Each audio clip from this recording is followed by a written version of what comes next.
Hello YouTube, this is Daniel White, and today we're gonna look into Isaiah 9 from verse 2 to 7, especially the verse 6, where Trinitarian Christians claim that the Messiah is going to be divine, going to be a deity, going to be God himself. And in this series of videos I will prove in depth. We'll go through the chapter and we'll see that this is not the case. So just to summarize, in one go I will start to say exactly what every verse alludes to, and to break down every one of them in a video in the series. So let's see. The people, which people? Israel, that the house of Judah, that walked in darkness. Why? Because it was they were afraid, that they thought that Assyrians are gonna conquer Jerusalem and exile them like they did to Ephraim. Have seen a great light. They saw great light of salvation, light of security. They that dwell in the land of the shadow of death, is the Judah, the people of Judah, were surrounded by dead people from the conqueror of Assyria. Even around Jerusalem, they already started to conquer the places. Upon them had the light shined, upon them about the people of Jerusalem. Thou hast multiplied the nation, talking about like Isaiah is talking to God, is saying to him, thou hast multiplied the nation. The nation of who? Assyria was great multitudes of people. They came and to capture Jerusalem, and not increased joy. But God did not increase their joy. They didn't divide any spoil. They lost the battle. They joy before thee, but they who? Israel, Jerusalem citizens, they joy before thee, according to the joy in harvest, and as men rejoicing when they divide the spoil. After the Assyrians were dropped dead, they left with them a great multitude of spoil from Egypt and the Cushites, so from the previous battles. So they have it and they took it. For thou hast broken the yoke of his burden. Again, as he is speaking to God and saying to him, you have broken what? The yoke of his burden, of Jerusalem, or Hezekiah's burden, and the staff of his shoulder, the rod of his oppressor.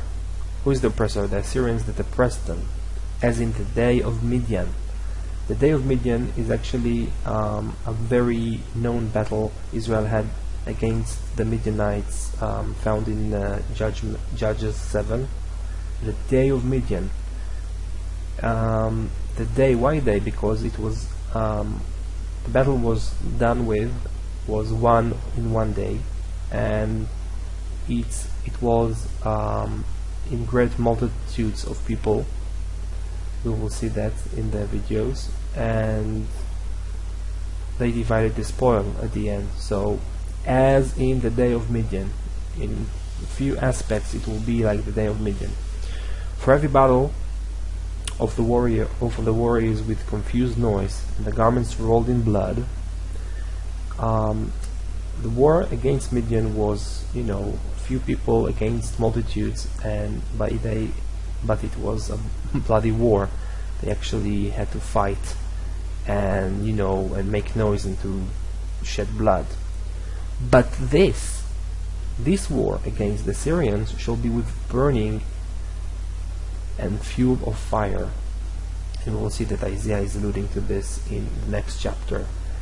The Lord of the the angel of the Lord, angel of fire, I should say, came and consumed them from inside, and they were all dead corpse in the morning. There was no shed of blood like in the day of Midian or any battle. For unto us a child is born, unto us a son is given, and the government shall be upon his shoulder, and his name shall be called. I have to stop here and say that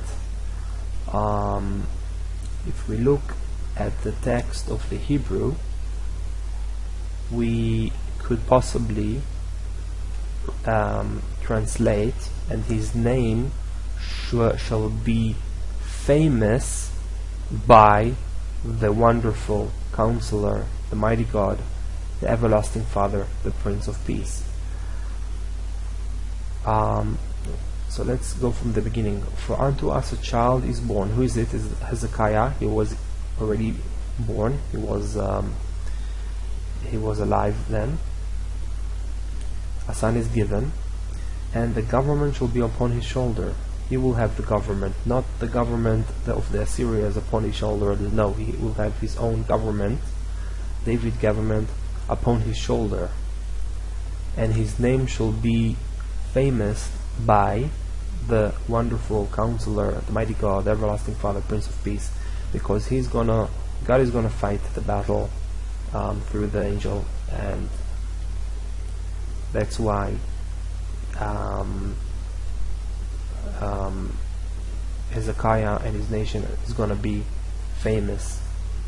It's gonna be, and another aspect is gonna be famous because he's God has stopped the sun from spinning, and he have extended his life. He cured him from his disease, extended his life by 15 years. So he made his name famous. God made Hezekiah famous in quite a few ways.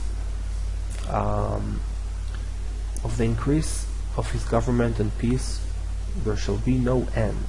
Now we see no end, you think, oh, it's about eternity. No, we'll see in the next videos that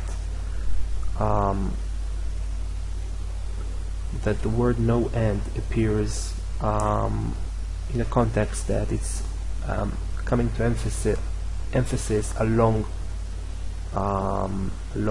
time or space or anything, multitude, big,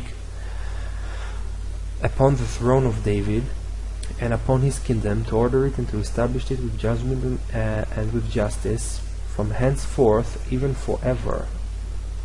So again, you think that, oh, it's forever, the kingdom is forever, something about eternity, deity, divinity. No, we will see that the word henceforth even forever in Hebrew appears in the text in the context of one's life, one's man's life, and not something that is going for eternity. But we'll see it. The zeal of the Lord of hosts will perform this. We'll see that this expression of the zeal of the Lord is exactly the expression that we find when Isaiah is speaking about the war, this war of Assyria against Israel, Judah, and in different locations. So stay tuned to see how I'm going to break down all the verses and prove to you from other verses why this interpretation is the most accurate one, that it's speaking about Judah and Hezekiah and not simply about the Messiah, or someone that is going to come in the future. So I'm going to end this video, and please stay tuned to the upcoming videos that I'm going to prove to you verse by verse how it works as I told you, as I explained you this video about Hezekiah in Israel. Thank you very much for listening.